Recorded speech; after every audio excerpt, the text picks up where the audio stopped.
Maghrib di puasa keempat itu seharusnya tenang. Azan berkumandang, orang-orang meneguk air pertama dengan syukur. Tapi sore itu tepat saat matahari tenggelam dan langit berubah jingga kemerahan, tirai ruang tamuku bergerak, padahal tidak ada angin. Awalnya kukira hanya perasaan, sampai aku melihat bayangan seseorang berdiri di baliknya. Diam, menatap.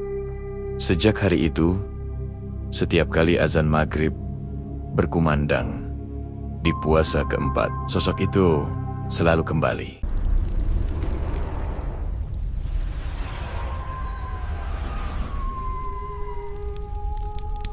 Puasa keempat selalu terasa lebih ringan bagiku dibanding hari-hari sebelumnya. Tubuh mulai terbiasa menahan lapar, kepala tidak lagi berdenyut seperti di hari pertama.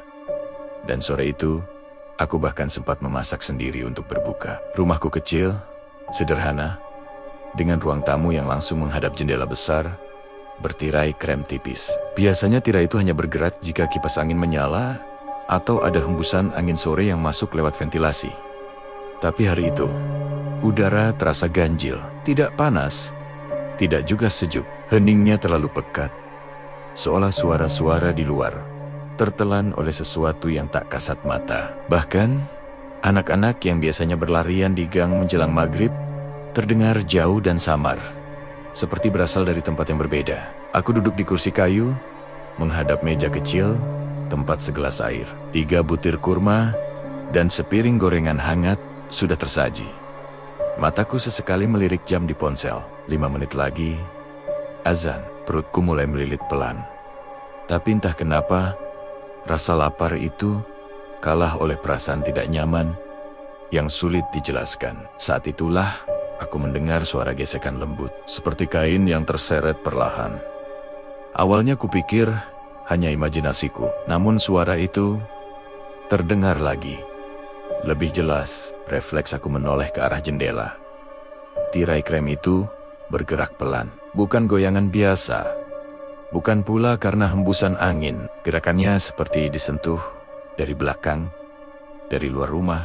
Jantungku langsung berdegup lebih cepat. Aku berdiri perlahan, mencoba menenangkan diri. Paling cuma bayangan pohon, pikirku. Tapi di luar jendelaku tak ada pohon apapun. Hanya dinding rumah tetangga yang berjarak beberapa meter. Aku melangkah mendekat. Tiap langkah terasa berat. Dari balik kain tipis itu, tampak bayangan samar. Bentuknya tegak, tingginya hampir menyamai tinggi jendela. Diam, tidak bergerak sedikit pun. Nafasku tercekat. Siapa? Tanyaku lirih. Hampir berbisik. Tidak ada jawaban. Hanya hening yang terasa makin menekan. Tiba-tiba azan maghrib berkumandang dari masjid di ujung gang.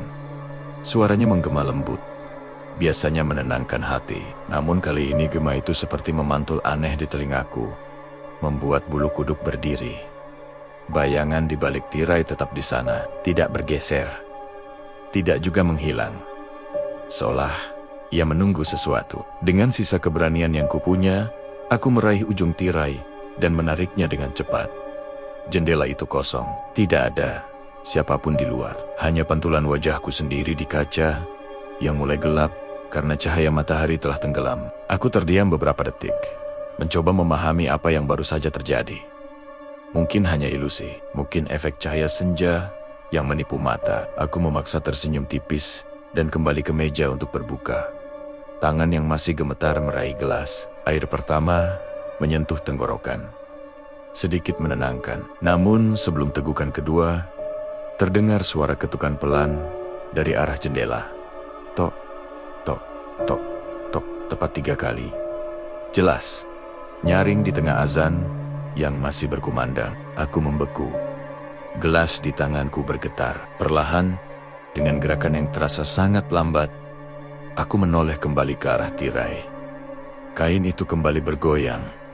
Kali ini lebih kuat, dan di baliknya, bayangan itu muncul lagi. Lebih jelas dari sebelumnya. Seolah wajahnya kini menempel di kaca, memperhatikan setiap gerakanku. Saat azan mencapai kalimat terakhir, bayangan itu perlahan mengangkat tangan dan menempelkan telapak gelapnya tepat di balik tirai. Seakan ingin masuk ke dalam rumahku. Telapak tangan itu menempel beberapa detik di balik tirai. Lalu bayangan itu perlahan menghilang begitu saja saat azan selesai berkumandang. Aku terpaku, tidak berani bergerak. Nafasku terasa berat. Dada seperti ditekan sesuatu yang tak terlihat. Setelah beberapa saat yang terasa sangat lama, aku memaksa kakiku melangkah mendekati jendela lagi. Dengan jantung berdegup keras, aku menarik tirai sedikit demi sedikit. Di balik kaca, tidak ada siapapun. Gang di depan rumahku kosong. Lampu-lampu teras mulai menyala satu persatu. Seperti biasa, tapi ada sesuatu yang membuat darahku terasa dingin. Di permukaan kaca bagian luar, terlihat bekas telapak tangan. Jelas, 5 jari dengan garis-garis samar. Seolah seseorang benar-benar menekannya dari luar. Aku membuka pintu depan dengan tergesa. Melangkah keluar. Tanpa pikir panjang, udara sore terasa lebih dingin dari biasanya. Aku mendekati jendela dari luar. Mencoba memastikan apa yang kulihat bukan halusinasi. Bekas itu masih ada, bahkan lebih jelas ketika terkena cahaya lampu teras. Aku menyentuhnya dari dalam kaca, membandingkan ukurannya dengan tanganku sendiri. Lebih panjang, lebih ramping. Dan entah kenapa, terasa tidak wajar. Bukan seperti tangan orang dewasa biasa, lebih seperti tangan yang terlalu kurus, terlalu panjang. Aku menoleh ke kanan dan kiri gang. Sepi. Hanya suara televisi dari rumah tetangga, dan sesekali suara piring beradu dari dapur orang-orang yang sedang berbuka. Tidak ada langkah kaki menjauh, tidak ada bayangan orang berlari. Seolah sosok itu benar-benar menghilang di udara. Dengan perasaan campur aduk antara takut dan penasaran, aku kembali masuk dan menutup pintu rapat-rapat. Tanganku langsung meraih kain lap, mencoba menghapus bekas telapak tangan itu dari dalam. Anehnya, bekas itu tidak hilang. Padahal jelas tadi, kulihat berada di sisi luar kaca. Aku terdiam. Perlahan, aku menggeser jendela sedikit, memastikan bekas itu ternyata memang berada di bagian dalam. Artinya, telapak tangan itu tadi bukan dari luar. Dadaku langsung terasa sesak. Ingatanku memutar ulang kejadian beberapa menit lalu. Bayangan berdiri di luar, tirai bergerak dari arah luar, ketukan berasal dari kaca. Tapi, bekasnya ada di dalam rumahku. Pikiran itu membuat lututku hampir lemas. Malam itu, aku tidak benar-benar menikmati buka puasa. Setiap suara kecil membuatku tersentak. Setiap bayangan di sudut ruangan terlihat mencurigakan. Setelah Isya, aku mencoba menenangkan diri dengan membaca doa lebih lama dari biasanya. Namun, ketika lampu ruang tamu kupadamkan dan hanya menyisakan lampu kamar, tirai itu kembali bergerak. Pelan, seperti ada yang mengusapnya dari sisi dalam. Aku membeku di ambang pintu kamar. Jendela masih tertutup. Tidak ada angin, tidak ada celah, tapi kain itu bergerak, naik turun perlahan. Seperti bernapas, jantungku terasa ingin meloncat keluar. Aku tidak lagi mendekat. Kali ini, aku memilih masuk kamar dan mengunci pintu. Malam itu, aku tidur dengan lampu menyala. Namun bahkan dalam setengah sadar, aku merasa seperti ada yang berdiri di luar kamar, menunggu waktu maghrib berikutnya. Keesokan paginya, aku memeriksa lagi kaca jendela. Bekas telapak tangan itu masih ada. Tidak memudar sedikit pun, dan saat kuperhatikan lebih dekat, ada garis tipis, seperti goresan kuku di bawahnya. 4 garis panjang, sejajar, seolah seseorang mencoba mencakar jalan masuk. Sejak saat itu aku sadar, kejadian kemarin bukan sekadar bayangan atau kelelahan karena puasa. Ada sesuatu yang datang tepat saat maghrib, puasa keempat. Dan entah kenapa, aku merasa ini belum berakhir. Pagi, setelah kejadian itu, terasa tidak nyata. Aku duduk lama di ruang tamu, menatap bekas telapak tangan dan goresan kuku yang masih jelas di kaca jendela. Cahaya matahari pagi membuat semuanya tampak biasa, hampir masuk akal. Namun justru disitulah letak keanehannya. Bekas itu tidak memudar, tidak juga terlihat seperti embun atau noda biasa. Aku mencoba membersihkannya dengan cairan pembersih kaca, menggosok kuat-kuat sampai lenganku pegal, tapi setiap kali kain lapku lewat, bekas itu seolah menghilang sesaat, lalu muncul lagi begitu aku menjauh. seperti bayangan yang menolak dihapus. Sepanjang hari aku mencoba meyakinkan diri bahwa semua itu hanya sugesti. Mungkin pikiranku terlalu lelah, mungkin tubuhku kurang cairan. Namun menjelang sore, perasaan gelisah itu kembali merayap. Jam di dinding seakan berdetak lebih keras dari biasanya. Setiap menit terasa panjang. Aku bahkan sempat terpikir untuk berbuka di luar saja, menghindari rumah ini saat maghrib tiba. Tapi entah kenapa, ada dorongan aneh yang membuatku tetap tinggal. Seolah rumah ini sedang menunggu sesuatu atau seseorang. Menjelang azan, langit kembali berubah warna menjadi jingga kemerahan. Warna yang sama seperti kemarin. Aku berdiri agak jauh dari jendela, tidak lagi duduk tepat di depannya. Tirai krem itu tampak diam, tak bergerak. Namun, ketenangan itu terasa palsu. Tepat ketika azan mulai berkumandang, udara di ruang tamu berubah dingin. Bukan dingin biasa, melainkan dingin yang merayap dari lantai naik ke tulang punggung. Aku menahan napas, mataku terpaku pada tirai. Perlahan, kain itu bergerak lagi. Bukan dari luar. Kali ini, jelas dari dalam. Seperti ada yang berdiri di antara tirai dan kaca. Di ruang sempit yang seharusnya kosong. Siluetnya samar, tapi bentuknya semakin jelas. Seiring suara azan menggema, aku bisa melihat garis bahu, kepala yang sedikit miring, dan tangan panjang yang menggantung tak wajar. Sosok itu tidak menoleh, tidak bergerak cepat. Ia hanya berdiri, tepat di dalam rumahku. Tubuhku terasa kaku. Aku ingin berteriak, tapi suaraku tercekat. Saat azan mencapai pertengahan, terdengar suara bisikan pelan. Awalnya samar, seperti angin menyusup lewat celah pintu. Namun semakin lama, bisikan itu terdengar lebih jelas. Bukan satu suara, melainkan seperti 2 atau 3 suara yang berbicara bersamaan. Kata-katanya tidak sepenuhnya bisa kupahami. Tapi ada satu kalimat yang terdengar berulang. Sudah, waktunya. Aku mundur 1 langkah, lalu 1 langkah lagi. Keringat dingin mengalir di pelipisku. Sosok itu perlahan mengangkat kepalanya. Meski tirai menghalangi, aku merasakan tatapannya mengarah tepat kepadaku. Dan saat azan hampir selesai, tangannya bergerak, menyibakkan sedikit kain tirai dari dalam. Untuk sepersekian detik, aku melihat wajahnya pucat.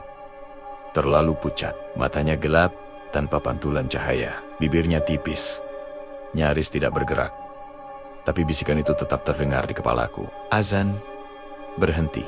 Dalam satu kedipan, sosok itu menghilang. Tirai jatuh kembali seperti semula. Aku berdiri terpaku, napasku tersengal. Ruangan kembali hangat, seolah tidak pernah terjadi apa-apa. Namun di lantai tepat di depan jendela, ada jejak kaki samar. Bukan bekas lumpur, bukan juga air. Lebih seperti bayangan yang menempel di ubin. Bentuknya memanjang, jari-jarinya tipis dan terlalu panjang untuk ukuran manusia normal. Malam itu, aku tidak bisa tinggal diam lagi. Aku mendatangi rumah Pak Rudi, tetangga yang sudah lama tinggal di gang ini. Dengan suara pelan aku menceritakan semuanya, berharap ia menertawakanku dan memberi penjelasan masuk akal. Namun wajahnya justru berubah tegang. Ia terdiam beberapa saat, sebelum akhirnya berkata pelan, "Kamu pindah ke rumah itu tahun ini kan?" Aku mengangguk. Penghuni sebelumnya juga pernah cerita hal aneh, lanjutnya. Tapi dia pergi sebelum puasa kelima. Jantungku berdegup lebih keras. "Pergi bagaimana?" Pak Rudi tidak langsung menjawab. Ia hanya menatap ke arah langit yang mulai gelap. Katanya setiap puasa keempat, selalu ada yang muncul saat maghrib. Awalnya cuma bayangan, lama-lama masuk ke dalam rumah. Dia bilang kalau sudah melihat wajahnya jelas, berarti tinggal menunggu waktu. Kata-kata itu membuat tenggorokanku terasa kering. Aku bertanya, apa maksudnya? Tapi Pak Rudi hanya menggeleng. Saya tidak tahu pasti. Orangnya pindah mendadak, tidak pernah kembali. Aku pulang dengan langkah lemas. Rumahku tampak sama seperti biasanya, tapi kini terasa asing. Saat membuka pintu, udara dingin langsung menyambutku. Tirai jendela bergerak pelan, padahal tidak ada angin. Dan di kaca, selain bekas telapak tangan dan goresan kuku, kini ada satu tambahan baru. Sebuah tulisan tipis, seperti digores dengan ujung kuku panjang. 4. Angka itu berdiri sendiri di tengah kaca, puasa keempat. Dan entah kenapa, aku merasa ini bukan sekadar penanda hari, tapi hitungan mundur. Angka 4 itu tidak hilang, meski sudah berulang kali kuusap dengan kain basah. Guratan tipisnya tampak dangkal, tetapi setiap kali terkena cahaya lampu, garis itu memantul samar, seperti bekas goresan di kaca yang sudah lama ada. Aku berdiri lama di depannya, mencoba memahami maksudnya. Jika ini hitungan mundur, maka menuju apa? Puasa kelima, atau sesuatu yang terjadi setelah puasa keempat selesai? Pikiran itu membuat dadaku sesak. Aku mencoba menenangkan diri dengan membaca doa, berharap sugesti dan rasa takutku berkurang. Namun setiap kali menutup mata, wajah pucat dengan mata gelap itu muncul lagi, berdiri di balik tirai dengan kepala sedikit miring. Sore harinya, kegelisahan itu semakin menjadi. Aku memutuskan untuk tidak sendirian. Saat maghrib, aku mengundang adikku datang berbuka bersama. Setidaknya jika ada orang lain, aku bisa memastikan apakah semua ini nyata atau hanya pikiranku yang terlalu lelah. Ia datang menjelang asyar, membawa beberapa makanan tambahan. Saat masuk ke ruang tamu, ia langsung berhenti dan memandang jendela. "Kenapa kacanya kayak tergores?" tanyanya. Aku terdiam. Jadi bukan hanya aku yang melihatnya. Ia mendekat dan menyentuh angka 4 itu. "Ini baru ya?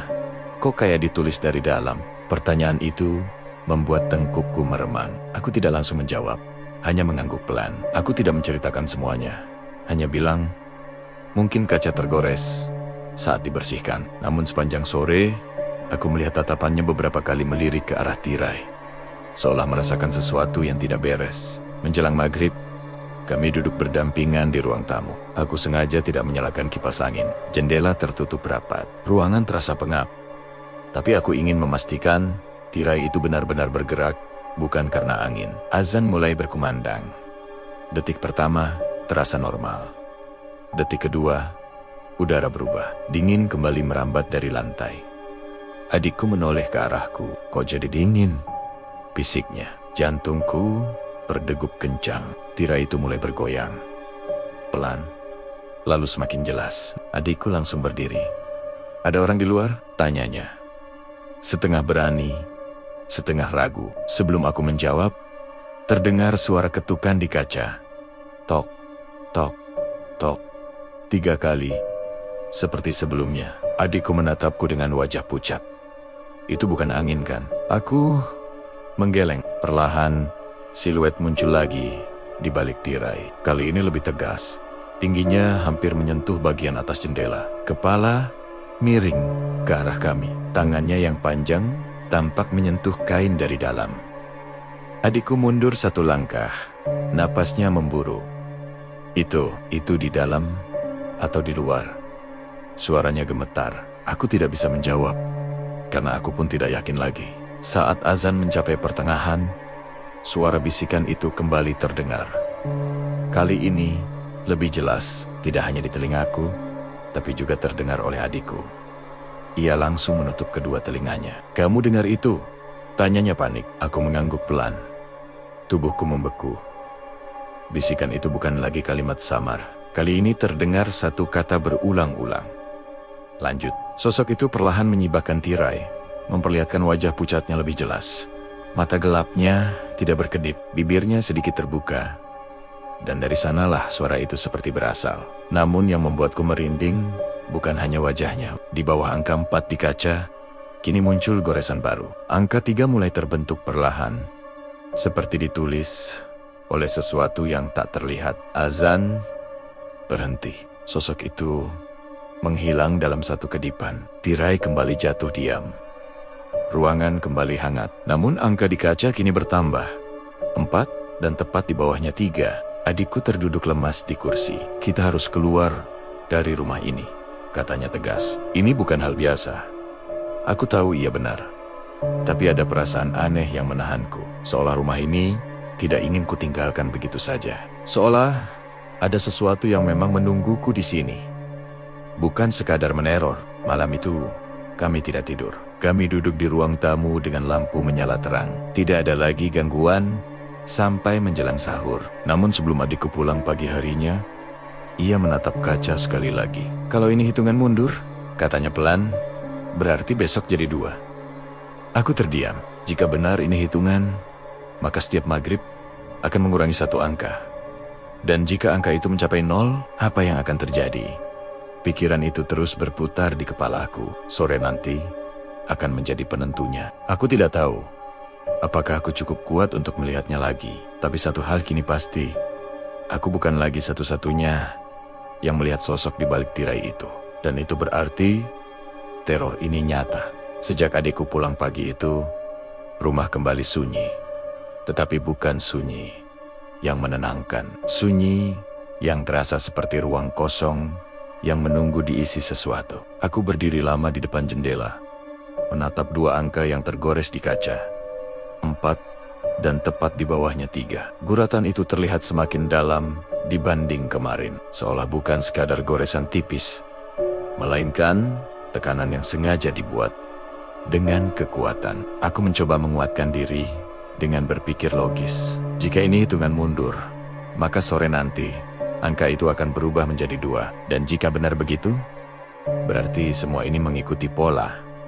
Sesuatu yang teratur, sesuatu yang sengaja dilakukan.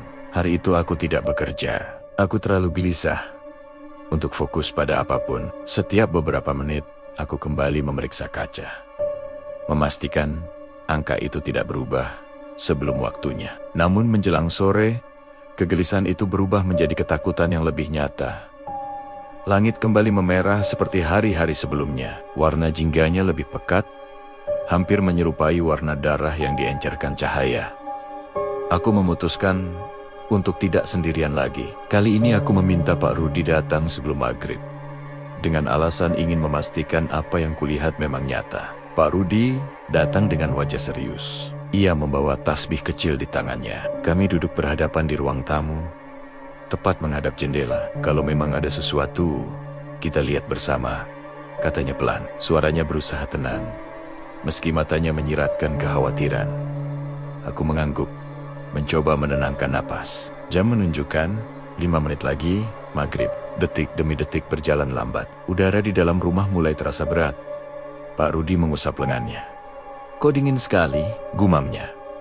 Aku tidak menjawab, karena aku sudah tahu inilah tanda awalnya.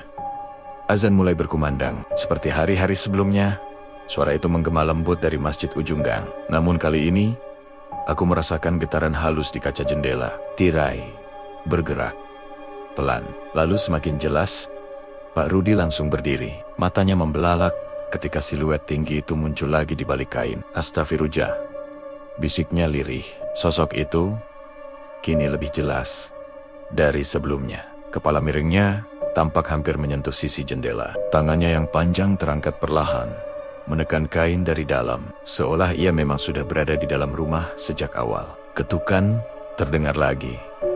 Tok, ketok. Pak Rudi mundur selangkah. "Ini bukan orang," katanya tegas. "Ini bukan manusia." Suaranya bergetar, tapi ia tetap berdiri di sampingku. Saat azan mencapai pertengahan, bisikan itu kembali terdengar. Kali ini lebih keras. Tidak lagi samar. "Lanjut, lanjut." Suara itu seperti datang dari segala arah, memantul di dinding, di langit-langit, bahkan di dalam kepalaku sendiri. Aku menatap kaca, tepat di bawah angka 3.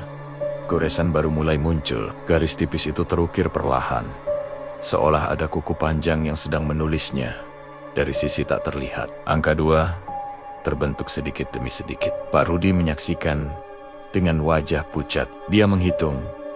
Katanya hampir tak terdengar. Sosok itu kemudian menyibakkan tirai lebih lebar dari sebelumnya.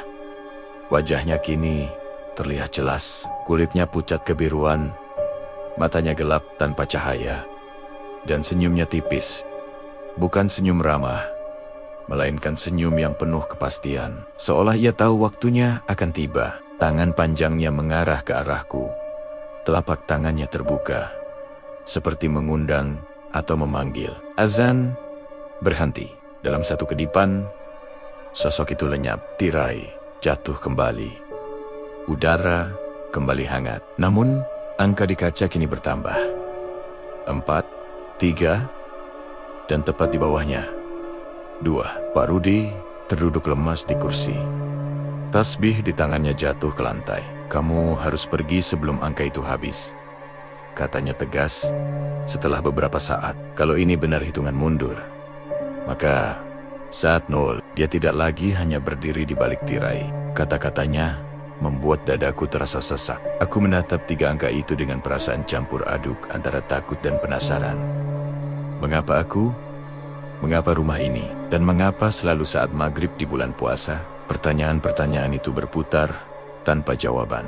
Malam itu Pak Rudi tidak langsung pulang. Ia memilih tinggal sampai sahur, memastikan tidak ada lagi gangguan. Namun tidak ada kejadian tambahan sampai pagi. Ketika matahari terbit, angka-angka itu masih ada, tampak semakin jelas dalam cahaya pagi. Sekarang tersisa 2 hari sebelum hitungan itu mencapai 0. Dan untuk pertama kalinya, aku menyadari sesuatu yang lebih mengerikan dari sekadar kemunculannya. Setiap hari, sosok itu terlihat semakin nyata, semakin jelas. Seolah bukan hanya menghitung waktu, tapi juga semakin kuat. Jika besok angka itu menjadi 1, maka lusa adalah hari terakhir hitungan. Dan aku tidak tahu apakah aku akan sanggup berdiri di hadapannya saat angka itu menghilang sepenuhnya. Hari itu terasa lebih panjang dari biasanya. Sejak pagi, pikiranku hanya tertuju pada 3 angka di kaca.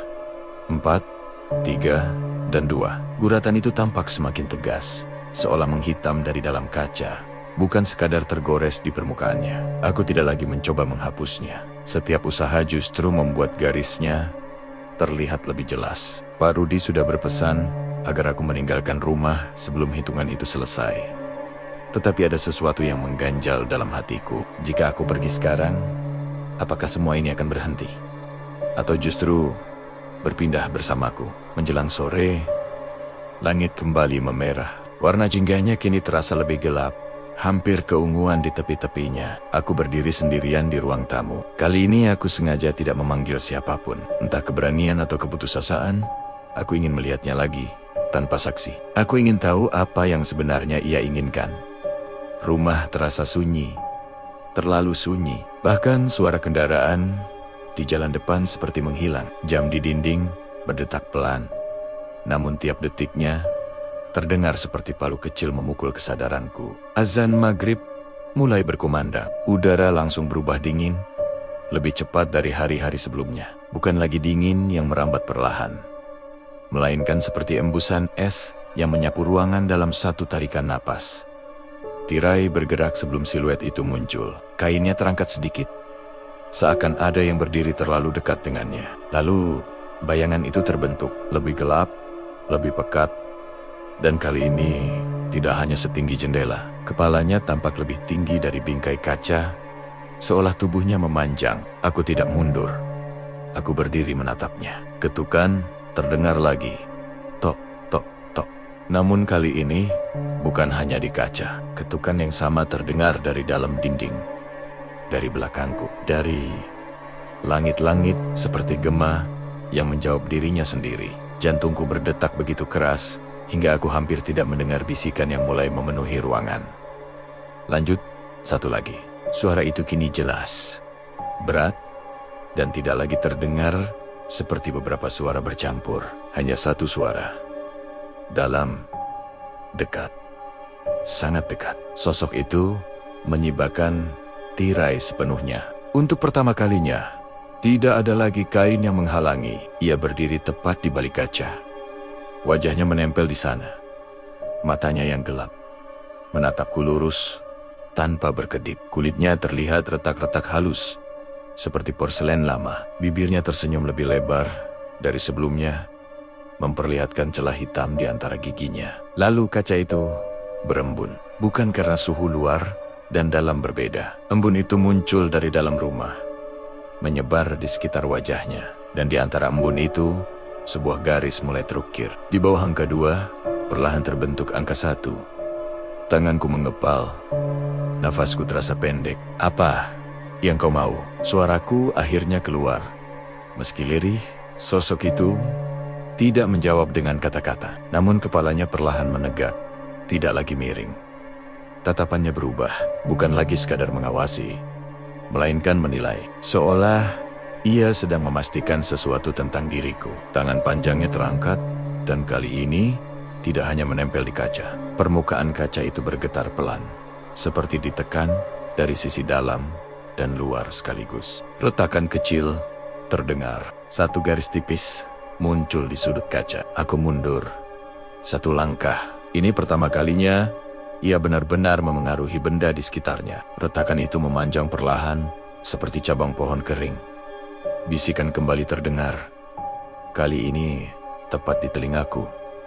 Besok, hanya satu kata itu. Azan selesai. Sosok itu tidak langsung menghilang. Untuk beberapa detik, ia tetap berdiri di sana, tersenyum. Lalu perlahan, tubuhnya memudar. Mulai dari kaki hingga kepala, hingga akhirnya hanya tirai yang tersisa, jatuh diam seperti biasa. Retakan di kaca tetap ada. Angka-angka kini lengkap.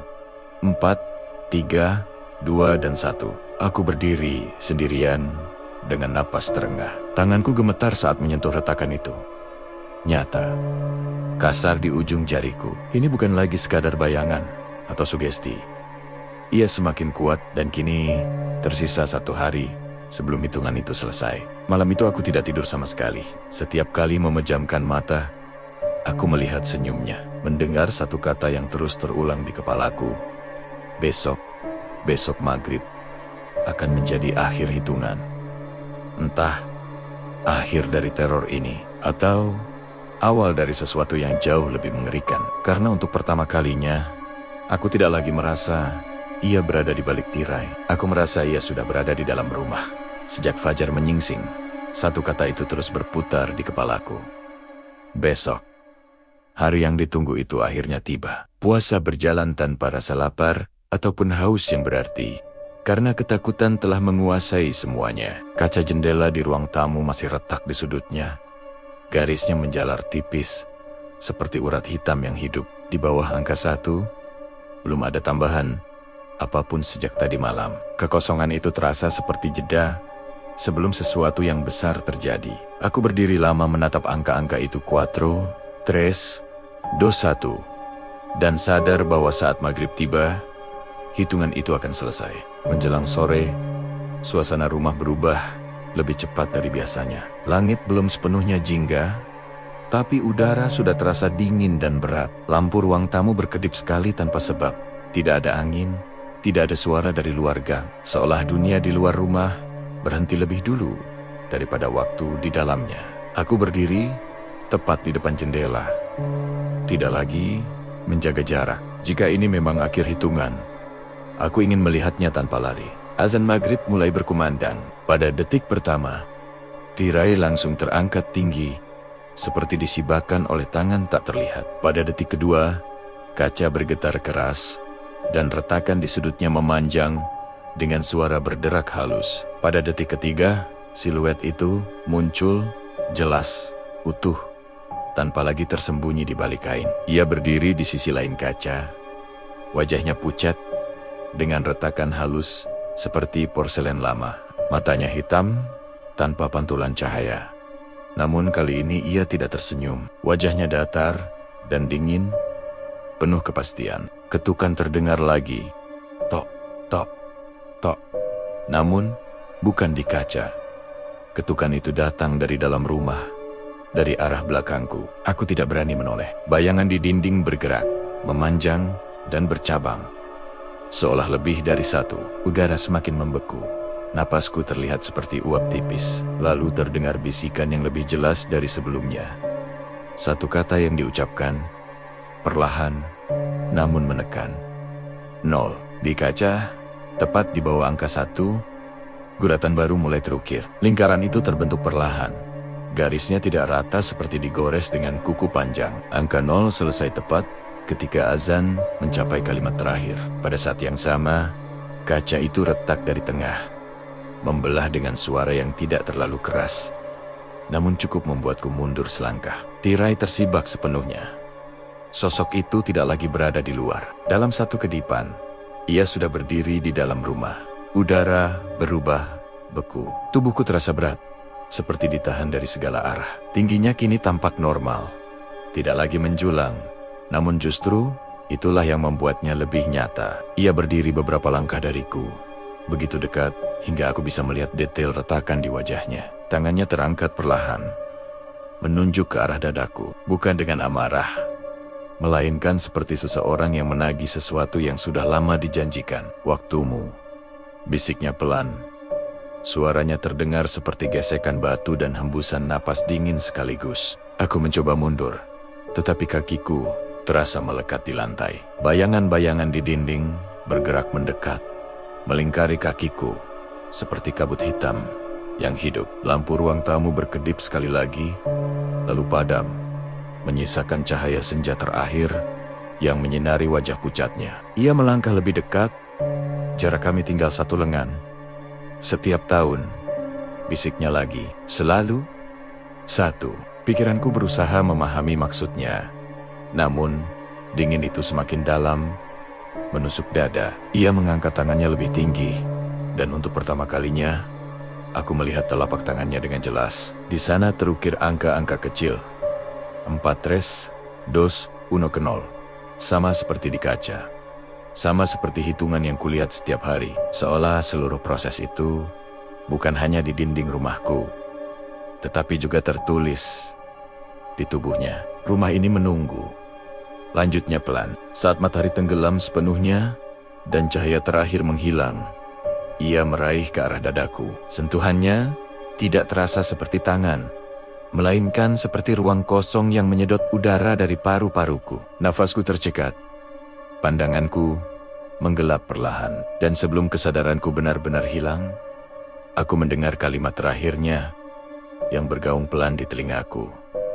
"Tahun ini, giliranmu." Saat kesadaranku hampir tenggelam, sesuatu yang tak terduga terjadi. Tepat ketika ruang kosong itu seperti menyedot napasku habis, terdengar suara azan Isya dari kejauhan, menyusul samar di antara dengungan di telingaku. Suara itu seperti menarikku kembali dari jurang gelap yang hampir menelanku. Sentuhan sosok itu mendadak melemah. Bayangan-bayangan yang melilit kakiku bergetar, lalu mundur perlahan, seperti asap tertiup angin. Aku terjatuh ke lantai, terbatuk keras.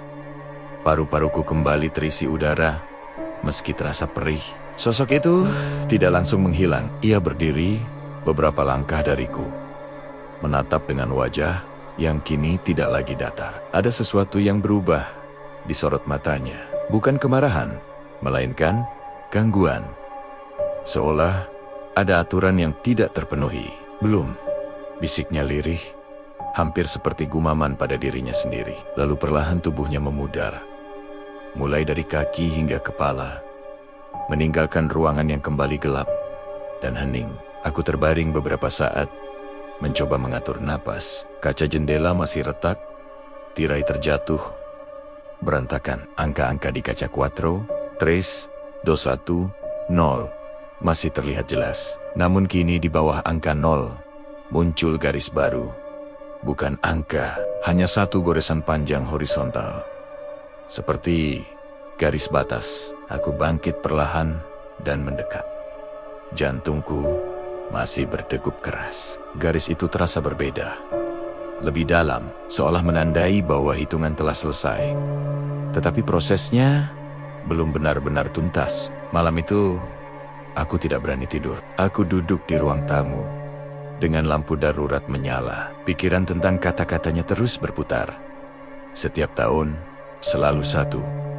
Rumah ini menunggu. Tahun ini, giliranku. Jika benar setiap tahun ada satu orang, berarti aku bukan yang pertama, dan mungkin bukan yang terakhir. Pertanyaan itu mendorongku untuk mencari jawaban yang selama ini tidak pernah kupikirkan. Menjelang tengah malam, aku membuka kembali lemari kecil di sudut ruang tamu yang sejak pindah belum pernah benar-benar kuperiksa. Di dalamnya ada beberapa kertas lama tertinggal pemilik sebelumnya. Tagihan listrik usang, brosur, dan satu map coklat yang tampak lebih tua.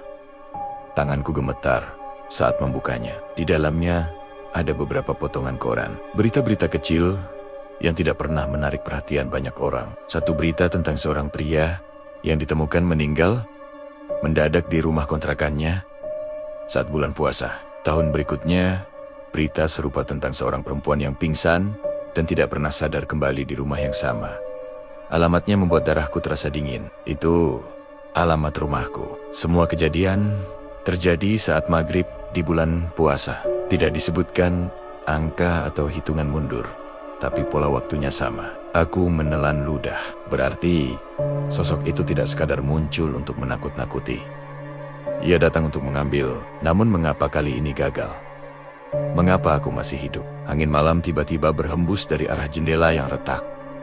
Tirai bergerak pelan, meski jendela tertutup. Suara bisikan kembali terdengar, namun jauh lebih lemah dari sebelumnya. Belum selesai. Suara itu tidak lagi mengancam, melainkan seperti pengingat. Aku berdiri dan mendekati kaca. Di antara retakan dan angka-angka itu, bayanganku sendiri tampak samar. Untuk sesaat, pantulanku terlihat berbeda. Mataku tampak lebih gelap. Wajahku lebih pucat. Aku mengedipkan mata, dan pantulan itu kembali normal.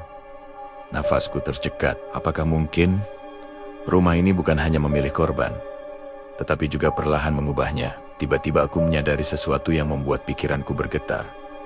Sosok itu melemah saat azan Isya terdengar. Artinya, ada batas waktu yang tidak bisa ia langgar. Ia hanya kuat di antara maghrib dan tenggelamnya cahaya terakhir. Hitungan mundur itu mungkin bukan menuju kematian seketika, melainkan menuju saat ia bisa sepenuhnya masuk tanpa hambatan. Dan malam ini, untuk pertama kalinya, aku berhasil bertahan melewati 0. Namun garis horizontal di bawah angka 0 membuatku sadar bahwa ini belum benar-benar berakhir. Mungkin 0 bukan akhir, melainkan gerbang. Jika aku tidak pergi dari rumah ini, mungkin prosesnya akan dimulai lagi. Atau lebih buruk, aku akan menjadi bagian dari rumah ini, seperti mereka yang disebut di potongan koran itu. Menjelang dini hari, kelelahan akhirnya memaksaku bersandar di dinding. Matahari belum terbit, tetapi suara ayam mulai terdengar dari kejauhan. Saat cahaya pertama masuk melalui retakan kaca, angka-angka itu mulai memudar perlahan. Satu persatu menghilang, seperti ditelan cahaya pagi. 4, 3, 2, 1, 0. Hingga hanya tersisa retakan dan garis panjang di bawahnya. Aku berdiri, terpaku. Hitungan itu memang selesai, tapi rumah ini masih berdiri. Dan saat aku menoleh ke arah tirai yang kini diam, tanpa gerakan, aku merasakan satu hal yang jauh lebih menakutkan daripada sosok itu sendiri. Ia mungkin sudah tidak berdiri di balik tirai, karena sekarang aku merasa ia berdiri di belakangku. Perasaan itu tidak hilang, meski matahari sudah tinggi. Sejak subuh hingga pagi, aku terus merasakan seolah ada yang berdiri beberapa langkah di belakangku. Bukan suara, bukan bayangan yang jelas, hanya kehadiran. Saat aku bergerak ke dapur, hawa dingin ikut berpindah. Saat aku duduk di ruang tamu, tirai bergetar sangat halus, nyaris tak terlihat. Angka-angka di kaca memang telah menghilang, tetapi retakan dan satu garis panjang di bawahnya tetap ada. Garis itu kini terlihat seperti batas yang telah dilewati, seperti pintu yang sudah dibuka dan tidak bisa ditutup kembali. Aku memutuskan menemui Pak Rudi lagi. Kali ini aku membawa potongan koran yang kutemukan semalam. Wajahnya berubah pucat saat membaca alamat di berita-berita itu. Ia menghela napas panjang dan mengakui sesuatu yang sebelumnya tak pernah ia ceritakan. Rumah itu sudah 3 kali ganti penghuni dalam 5 tahun terakhir, katanya pelan. Semua pindah atau tidak pernah lama tinggal, tapi tidak ada yang berani membicarakannya terang-terangan. Takut dianggap mengada-ada. Aku menunjukkan garis di kaca yang tersisa. Hitungannya sudah selesai, kataku lirih. Tapi aku masih di sini. Pak Rudi terdiam cukup lama sebelum menjawab. Mungkin karena kamu melawannya, atau mungkin karena belum selesai sepenuhnya. Kalimat itu membuat perutku terasa kosong. Belum selesai sepenuhnya. Aku pulang dengan perasaan campur aduk antara lega dan waspada. Jika sosok itu belum berhasil mengambilku saat 0, berarti ada sesuatu yang menghalanginya. Aku teringat azan Isya semalam. Bagaimana suaranya seolah memutus sentuhan dingin itu. Mungkin kekuatannya terikat pada waktu maghrib saja. Jika begitu, maka aku masih punya kesempatan. Menjelang sore, ketegangan kembali terasa. Meski tidak sekuat hari sebelumnya, langit tetap memerah. Tetapi tidak sepekat kemarin. Aku berdiri di ruang tamu, menatap kaca retak yang kini tanpa angka. Azan maghrib berkumandang, tirai bergerak sedikit, namun tidak tersibak liar seperti sebelumnya. Udara memang mendingin, tetapi tidak membeku. Aku menahan napas, menunggu. Bayangan samar muncul di pantulan kaca, bukan di baliknya. Di pantulan, wajah pucat itu muncul tepat di atas bahuku, seperti berdiri sangat dekat di belakangku. Aku bisa melihatnya melalui refleksi, tapi ketika aku menoleh cepat, tidak ada siapapun. Saat kembali menatap kaca, bayangan itu masih ada. Matanya menatapku, tidak lagi penuh ancaman, melainkan seperti sedang mengamati hasil pekerjaannya. Kenapa aku? Tanyaku pelan, kali ini tanpa gemetar. Bayangan di kaca tampak tersenyum tipis. Bibirnya bergerak perlahan, dan meski tak ada suara nyata, kata-katanya terasa langsung muncul di pikiranku. Karena kau melihat, aku terdiam. Mungkin itulah kuncinya. Penghuni sebelumnya mungkin mencoba mengabaikan tanda-tandanya. Mungkin mereka takut, lari, atau menyerah saat hitungan selesai. Aku melihatnya. Aku menyadarinya sejak awal. Aku menantangnya dengan tetap berdiri saat nol tiba. Dan mungkin karena itu, prosesnya terganggu. Setiap rumah punya penjaga. Bisikan itu kembali terdengar sangat pelan, dan setiap penjaga butuh pengganti. Dadaku terasa sesak. Jadi bukan sekadar korban yang diambil, tetapi peran yang diwariskan. Setiap tahun satu orang, bukan untuk mati semata, melainkan untuk menjadi bagian dari rumah itu sendiri, menjadi bayangan berikutnya di balik tirai. Tiba-tiba aku mengerti mengapa tadi pagi pantulanku terlihat berbeda. Mengapa hawa dingin terus mengikutiku. Sosok itu mungkin tidak sepenuhnya gagal. Mungkin sebagian dari dirinya sudah melekat padaku. Saat sentuhannya hampir merenggut napasku. Azan berakhir. Bayangan di kaca perlahan memudar. Namun, sebelum benar-benar hilang, ia mengangkat tangannya. Bukan lagi mengancam, melainkan seperti memberi isyarat. Di kaca, tepat di bawah garis panjang itu, muncul guratan baru yang sangat tipis.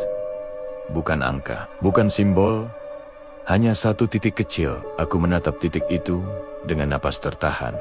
Titik awal, bukan hitungan mundur lagi, melainkan awal dari sesuatu yang lain. Malam itu tidak ada teror besar, tidak ada kaca pecah, atau bisikan keras. Hanya perasaan bahwa rumah ini kini mengenaliku, mengamatiku, menunggu keputusanku. Aku bisa pergi, meninggalkan tempat ini, sebelum sesuatu yang lebih jauh terjadi. Atau aku bisa tetap tinggal dan mencari cara memutus siklusnya. Saat aku berdiri di depan kaca sebelum tidur, pantulanku tampak normal. Namun untuk sepersekian detik, mataku terlihat lebih gelap dari biasanya. Dan di balik tirai yang kini diam tanpa gerakan, aku merasakan satu kebenaran yang perlahan mengendap di dadaku. Sosok itu mungkin tidak lagi berdiri di luar, karena sekarang ia mungkin sedang menunggu di dalam diriku. Malam terakhir itu terasa berbeda. Tidak ada ketukan, tidak ada tirai yang tersibak liar, tidak ada angka baru yang muncul di kaca. Namun justru ketenangan itulah yang membuatku sadar bahwa sesuatu telah berubah secara permanen. Titik kecil di bawah garis panjang pada kaca tetap ada, samar namun nyata, seperti benih yang baru ditanam. Aku berdiri lama menatapnya, mencoba memahami arti sebenarnya.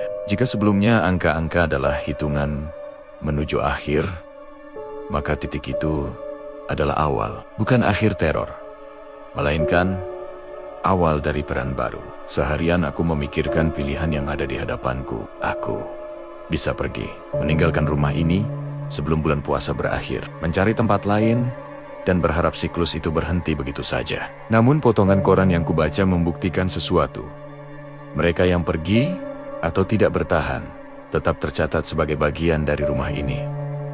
Entah Meninggal? Entah hilang perlahan, dan bisikan yang kudengar kemarin tentang penjaga dan pengganti membuatku mengerti bahwa ini bukan sekadar gangguan makhluk tak terlihat. Ini adalah pola, sebuah warisan yang terus berjalan. Menjelang maghrib, aku tidak lagi dipenuhi ketakutan seperti hari-hari sebelumnya. Ada rasa dingin yang tetap hadir, tetapi kini terasa lebih akrab daripada mengancam. Aku berdiri di depan jendela, membiarkan tirai tergantung tenang. Retakan kaca memantulkan cahaya senja yang redup. Azan mulai berkumandang. Udara mendingin seperti biasa, namun kali ini tidak menusuk. Tidak ada siluet yang muncul di balik kaca. Tidak ada bayangan tambahan di dinding. Sebaliknya, pantulanku di kaca menjadi semakin jelas. Untuk beberapa detik, aku melihat diriku sendiri dengan tatapan yang berbeda. Mataku memang tampak sedikit lebih gelap, tapi tidak kosong. Ada kesadaran di sana. Ada pemahaman, dan di belakang pantulanku, sekilas bayangan pucat itu muncul. Bukan berdiri terpisah, melainkan menyatu dalam refleksi yang sama. Sudah waktunya, bisikan itu terdengar, bukan dari luar, bukan pula dari belakangku, melainkan dari dalam dadaku sendiri. Aku menutup mata, alih-alih melawan, aku mencoba menerima. Jika benar rumah ini membutuhkan penjaga, maka mungkin selama ini aku hanya melihat dari sisi yang salah. Sosok itu bukan sekadar pemburu, ia adalah sisa dari mereka yang pernah tinggal di sini, yang gagal atau berhasil melewati prosesnya. Setiap tahun, satu orang dipilih, bukan untuk mati, tetapi untuk menjaga keseimbangan sesuatu yang tidak kupahami sepenuhnya. Azan mencapai kalimat terakhir. Untuk pertama kalinya, tirai tidak bergerak sama sekali. Kaca tidak bergetar, udara tetap dingin, namun stabil. Aku membuka mata dan menatap titik kecil di bawah garis itu. Perlahan, titik itu melebar sedikit, membentuk lingkaran kecil yang nyaris tak terlihat. Bukan nol seperti sebelumnya, lebih seperti mata kecil yang terbuka. Aku tidak merasa takut, justru ada kejelasan yang aneh. Seolah aku mengerti bahwa siklus itu tidak selalu berarti kehancuran. Iya, bisa berarti peralihan. Langkah kakiku terasa ringan saat aku mendekati kaca. Untuk sesaat, aku melihat dua bayangan dalam pantulan. Diriku dan sosok pucat itu berdampingan. Lalu perlahan bayangan pucat itu memudar. Bukan menghilang, tetapi menyatu. Dingin yang selama ini mengelilingiku, kini menetap di dalam. Tidak lagi menyiksa, seperti mantel tipis yang tak terlihat. Malam itu berlalu tanpa kejadian mengerikan. Tidak ada sentuhan yang merenggut napas. Tidak ada suara retakan baru, hanya kesunyian yang utuh. Ketika aku akhirnya duduk di kursi ruang tamu, aku menyadari sesuatu yang membuatku terdiam cukup lama. Aku tidak lagi merasa dia berdiri di belakangku. Karena kini, jika ada seseorang yang berdiri di balik tirai saat maghrib tiba, mungkin itu adalah aku. Beberapa hari kemudian, seorang pria datang melihat rumah ini. Katanya, ia tertarik menyewa setelah mendengar harganya murah. Aku menatapnya dari ambang pintu dengan perasaan yang sulit dijelaskan. Ia tampak biasa saja, sama seperti aku dulu. Tidak tahu apapun tentang rumah ini. Tidak tahu tentang angka-angka yang pernah terukir di kaca saat ia masuk dan berdiri di ruang tamu. Ia sempat mengerutkan kening. "Kenapa kacanya retak begini?" tanyanya. Aku tersenyum tipis. "Hanya bekas lama," jawabku tenang. Menjelang sore, ketika ia pamit untuk berpikir dulu sebelum memutuskan, aku berdiri kembali di depan jendela. Tirai bergerak sangat pelan, hampir tak terlihat. Di kaca, tepat di bawah lingkaran kecil itu, muncul satu guratan baru yang hanya bisa kulihat sendiri. Angka 1, bukan sebagai hitungan mundur untukku, melainkan sebagai tanda bahwa siklus baru telah dimulai. Dan saat azan maghrib berkumandang, aku tidak lagi menunggu dengan ketakutan. Aku berdiri diam di balik tirai, mengamati dari sisi yang berbeda, menyadari bahwa setiap rumah memang menyimpan rahasianya sendiri. Dan kini, aku adalah bagian dari rahasia itu.